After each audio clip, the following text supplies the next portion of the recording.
Hello from Myrtle Beach. Today we are going to take a walk on this beautiful beach, this gorgeous winter day, and we are going to talk about what Myrtle Beach is really like in the month of February. Hi, I'm Carmen. If you're new here, we cover everything Myrtle Beach and the surrounding area. If you're a return viewer, welcome back. We are so glad to have you with us. So we have a bunch of things to share with you today. If you're thinking about visiting Myrtle Beach in February, or if you're thinking about moving here and you want to know what it's like, or if you're just curious. We're going to talk about the weather, we're going to talk about crowds, we're going to talk about how to save money. We're also going to talk about what's open and what's closed, as well as some events in February. So first of all, let's start with the weather, because I think that's the elephant in the room, so to speak. February can be all over the place, but generally it's pretty cold in February. I would say January and February are our two coldest months here. If you're interested in detailed historical temperatures, we have a video about Myrtle Beach in the winter weather. It's winter weather in Myrtle Beach. You can go to YouTube, search for Carmen and Brian winter weather, and that video will come up for you. Just put Carmen and Brian Myrtle Beach winter weather. That gives all the super duper details about the numbers if you're interested in that. But for the most part, it's cold. So I think a lot of people come from the north. In fact, I just had someone who just moved here from, I believe it was Pennsylvania, and they said they didn't bring their heavy, cold stuff with them because they didn't think they would need it, and they were regretting that decision. I realize we're nowhere near as cold as the Northeast. I totally accept and get that. That's why we live down here. But we get some really bad winds. Today's one of those days. Right now it's in the 30s, but the real feel's in the 20s. Tomorrow it is going to be really cold. It's going to be in the 20s in the morning with real feels in the, I think one day it said 10 degrees. So we do get cold. People don't realize that. They think it's, more moderate. And a lot of days it is. Yesterday, it was 65 for the high. So the weather can be nice, but definitely pack your cold weather clothes if you're coming here in January or February. And we're focused on February today, but I'm just talking about the winter months in general. December is actually pretty mild, but it's the January and February you really have to watch out for with the very cold temperatures. However, like I said, you can have nice days too. So you might want to throw a pair of shorts in. I don't think you'll need them, but I guess it depends on your cold tolerance. So definitely throw that in there. And that's another consideration. Definitely think about staying at a hotel that has an indoor heated pool. That can be a really nice option when you're on vacation in the winter. So it feels more like you're actually at the beach, since the ocean is far too cold to swim in this time of the year. And even if you could stand the ocean, you wouldn't be able to stand it when you got out of the ocean. So either way, it's a little too cold to enjoy the ocean this time of the year. I will say, even though we absolutely get overcast, rainy days, for the most part, we have a lot more sun than other parts of the country in the winter.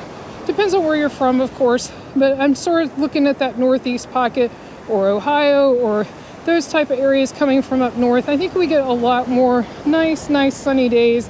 And the sun does help. Yes, it's really cold right now, but if it was overcast too, it would feel way colder. That sun, that radiant heat from the sun really helps with the temperatures.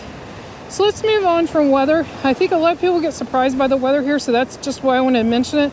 The winter can be quite cold here. It's not tropical in the winter, so just wanted to make sure that you're aware of that if this is your first time coming to Myrtle Beach.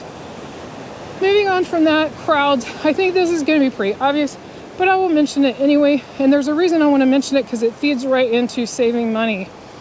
February is not a crowded month. I would say January is our least crowded month, but February is a close second. So if you are looking to get away from it all, get away from the crowds, be able to relax, not have anyone around you, this is the time to come.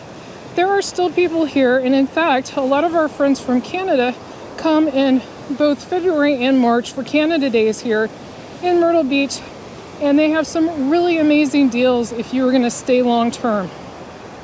So that gets into our deals, and this applies to restaurants and everything. There are some really good deals this time of the year because there are less people here. So restaurants will offer deals, they'll offer specials. Some of the seafood buffets offer specials. Most of the restaurants are open. We'll talk about what's open and closed. Oh, we got a crab leg. That's kind of random. And Anyway, most of the restaurants are open, but a few are closed, and we'll talk about that when we get to what's open and closed.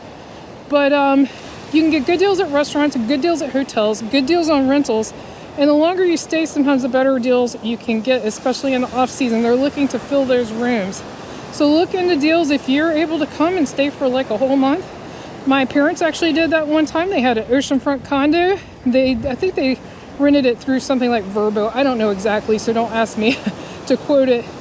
And they ended up getting a great deal for the entire month of February. So it can be done as long as you don't mind the chilly weather. And if you're oceanfront, you can sit in your room and enjoy the ocean without having to be outside in the cold. So that's something else to keep in mind when you decide where to stay here. But absolutely, February is one of the great months for some amazing deals here. If there's that beautiful resort you've always wanted to stay at, but you look at the prices in the summer and you just can't do it, you may be able to afford it in February. It's a whole different ball game. Also, definitely look for Groupons. There are these coupon books at the front of hotel lobbies or grocery stores that say like monster coupons or big bucks.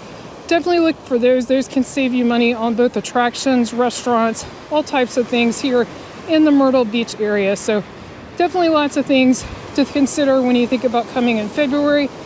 Also, we get a lot of questions asking where to stay. We live here, so we don't stay in hotels a lot, but we do have a hotel playlist with a few hotels we have stayed in. Again, you can go to our YouTube page, Carmen and Brian on YouTube, and look for that playlist. Or you can just search for Carmen and Brian, Myrtle Beach. And then the few that we've stayed at, there's a Hampton Inn we've stayed at. There's a couple of Marriott hotels we stayed at. So you can just put those keywords in to actually see where we've stayed. And we have some videos on a few of those. But overall, I would just say, look at TripAdvisor, see what the reviews are, actually read some of the reviews. That'll really help you figure out where to stay and what's a good place to stay here in the Myrtle Beach area. There is a lot to choose from here. So let's talk about what's open and what's closed. For February, it's a mixed bag. January, a few things are closed that actually open back up by February. I think it's because we get so many people from Canada and the Northeast that come down for the month of February. It's started to become a thing now. And so some of the restaurants that close in January actually open back up for February. An example of that is the original Captain Benjamin's Seafood Buffet. They closed for a few weeks in January, but they're back open for February. So definitely, and don't take my word for it, always call ahead. If you have a favorite restaurant or a favorite attraction or something you want to go to, always call ahead and make sure they are definitely open, because things can always change. But for the most part, other than amusement park rides like Family Kingdom, most things are open, and there's a few restaurants that stay open through the whole winter season, but not many. Most things are open.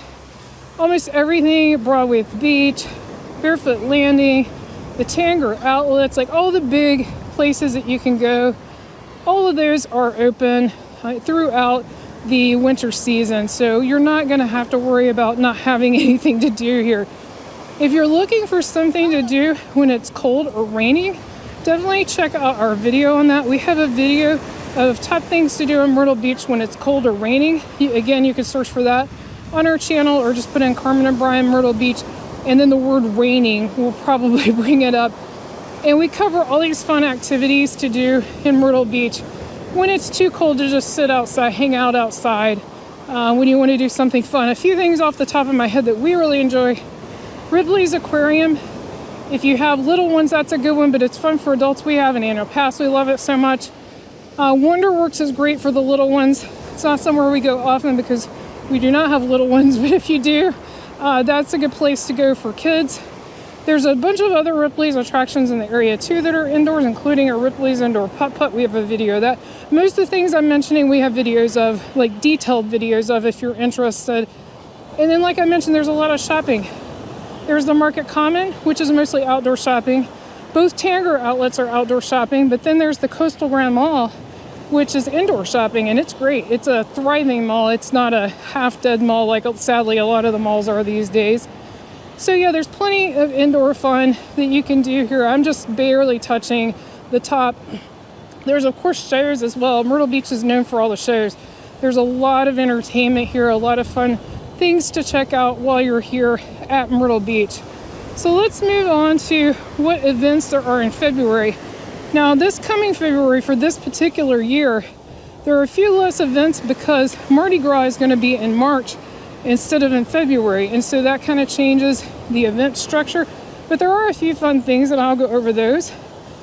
Shuckin' on the Strand Oyster Roast is on Saturday, February 8th from noon to 4 at the Hot Fish Club in Morrells Inlet. I'm having to walk over some people have dug some holes here in the sand. The Myrtle Beach Gun Show at the Myrtle Beach Convention Center is February 8th and 9th. The 11th annual Taste of the Marsh Walk is listed as TBD, but the assumption is it will be in February again, but it might not. So definitely check their website. It's the Morrells Inlet Marsh Walk for details about that.